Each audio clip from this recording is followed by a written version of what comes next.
Hello, you've reached Wargaming Balancing Services. I am Dimitri.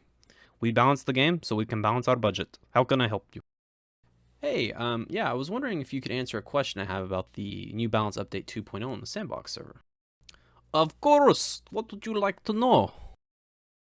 I guess my question is, if you guys are making heavier armored vehicles have more HP, but then also reducing the effectiveness of premium rounds, wouldn't that mean people need to fire even more premium rounds than before? Because the tanks that we were firing premium at originally now have even better HP and thus need more premium rounds to go into them to kill them?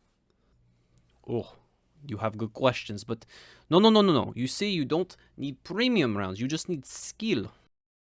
But wouldn't reducing the cost completely fix what you guys are saying? Because if premium rounds were cheaper and they were just more balanced, wouldn't it make sense for them to just be in the game as they are? Make it so that if you fire them, you're not going to be losing money as much, but you're still going to have to pay a premium?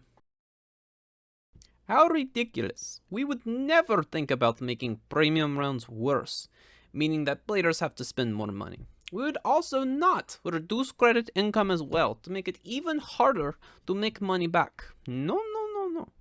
However, if you do find yourself stuck, feel free to come to the premium shop and spend literally hundreds of rubles on our premium currency. It's the only way. Do I at least get something for figuring this out? Maybe being on the test server, do I get something? I'll give you 5 days of premium time. And that's all you get. Now get out of here. Welcome to the Sandbox server, boys and girls. I hope you enjoyed the phone call between me and Dimitri because I think the test server really does scare me a little bit. If you guys don't know, the new Sandbox test server is here and active. And if you get into playing it, you can earn some premium time, like Dimitri said. But the big thing that I think everyone should be focusing on with the server is the drastic changes that Wargaming is making to tank shells in this game. And I think the biggest issue that I see with it is how premium rounds are supposed to be fixed in this, but I think are actually made worse. So the main issue that Wargaming realized with premium shells, and I think everyone realizes it, is that they're just a little too good in the current live server. There's really no reason not to fire them. Like for instance on my E3 here, and again we're in the Sandbox server, so you can already see we're at 930 alpha. But if we were in the regular live server, right, this tank would have 750 alpha, its survivability would be down to 2050 HP, and where our APCR shells would do 750 alpha, and they do 750 alpha here, but those AP shells do 930. So, in a regular game of World of Tanks, I generally would switch to these anytime I saw a heavily armored opponent. And I think what Wargaming wants people to do is not necessarily switch to them whenever they feel like it's just, I might as well, right? Just fire it because there's no reason not to.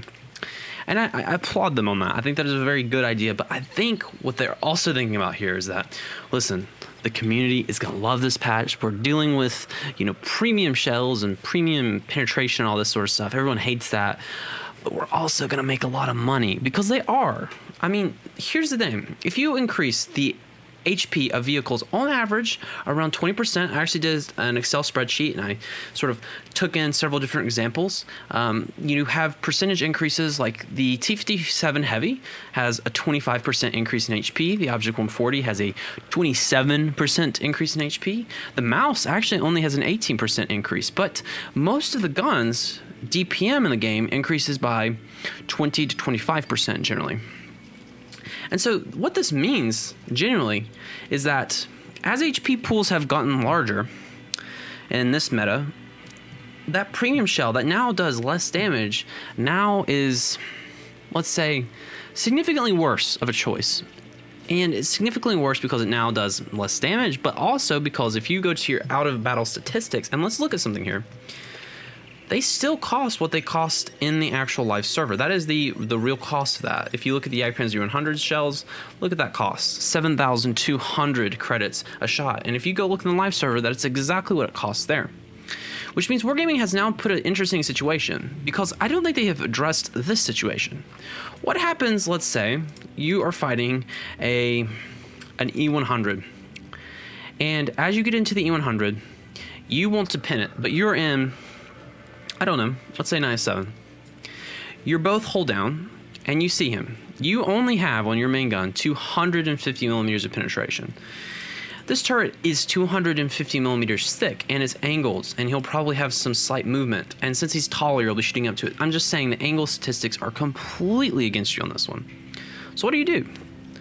Well, you don't do anything, because if you fire premium rounds, Wargaming is really incentivizing you not to. You're going to be spending a lot of money, and that's what you're going to have to do, right? That's your solution. You have to fire premium rounds. But Wargaming has made them, funnily enough, very ineffective. So how are you supposed to deal with this situation? And I think it is really worth sort of talking about, because how do they solve this? I think the biggest thing they could have done here is just do what should have been done, which is just, you can put your HE mechanics in. I think they're fine. If you guys don't know, and then you test server, HE has no penetration. If you guys look here, you can see the specs. It says caliber, damage, and burst radius. And those are the three statistics. Let's say we go to a KV2, which has remained unchanged. Look at its HE. Its average penetration is still there. It has a pen. So these HE shells can pen and do full damage, whereas the HE shells on all other tanks in the game, I think excluding a few others like the T-49, and let's just take a look, yeah, will still not pen. And again, these are also something new for this. They have the like sort of streamlined tech tree. And actually, I've not been able to get into this section here, the collectors section, but I guess that's coming later, right? And as you guys can see here, we'll look at the shells. Average penetration on its HE, 152. Actually, no, it's its heat. It still doesn't get pen. Huh. That's not what their video had said, so news to me, right? But my point still stands. HE mechanics I like. It's basically going to stop you from one-shotting other vehicles in the game. I think that's been needed for a very long time. But what has really needed a good change, I think, is premium rounds. And if you've played an E100 or Jagdpanzer E100 or even an E3 or any real, I mean, even a Badger really struggles against some heat pen, you know that this is a welcome addition, but I wonder, is it too good of an addition? Because the premium rounds were there because Wargaming has made armor so effective, because premium rounds are so good, that a lot of these tanks now, I think, almost need an armor debuff. They need, like, weak points again. Like, this should become a weak point again, right? You know, this cupola up here needs to become a weak point again, and all that sort of stuff. So I think, you know, tanks like the E5, this is a great meta for them that's coming up, because people are less likely to use their premium, and that hatch is actually pretty solid, you know. But tanks like the IS-7, they lose big here. Tanks that had really great armor to begin with, and premium rounds really weren't a big consideration. And also tanks that lose here are the tanks that sling those heat rounds, mostly the tier 10 mediums, and tanks that have decent standard pen, right? 268 pen, that's really good on this tank, right? But not very good, right? Not good enough to go through all the armor that you want to. So because this tank doesn't have the armor to brawl and get around people's sides, bounce, it needs to rely on having accurate, high damage shots. Well, it can't. And so that's something that needs to be addressed. I think they should have also, with this damage increase, increased the average penetration of all standard shells by a similar percentage, because that would have made sense to me. So what are the solutions? Well, I think the biggest solution is just, hey, make premium rounds cheaper. Make them 10, 15%, 20% cheaper. Make them equivalent to the amount of damage difference, which is around 20 to 25% depending on the tank weapon. Like, for instance, if your tank does 750 alpha right now, it's going to shoot up to 930, and that is a 24% increase. And so make the heat shells cost 24% less. And there you go, you fixed it. Because I also want to add, Wargaming is removing or making it the credit earn on damage much less. They're reducing it.